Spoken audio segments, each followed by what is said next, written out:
здоровья. Спасибо. Я вам желаю только здоровья, вам, вашим детям, вашим родителям, что воспитали таких детей.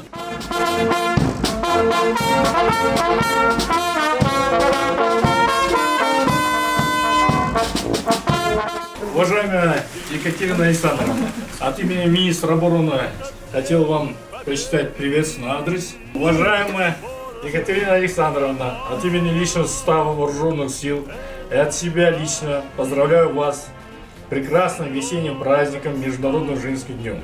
Бұл кісілерге тілейтініміз тек қана денсаулықтары мықты болып, осы кісілерді мақтан тұтып, артта келе жатқан сарбаздарға, жауынгерлерге осы кісілердің өсиеттерін айтып кетуіміз керек. Бұл кісілерге көптен көп рахмет, осындай күнге жеткізгеніне.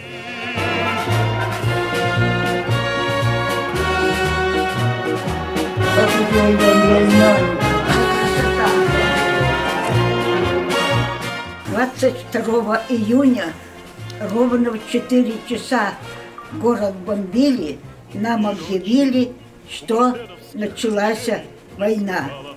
Я с честью пронесла свое имя через огонь войны. Этот день мы приближали, как могли, этот день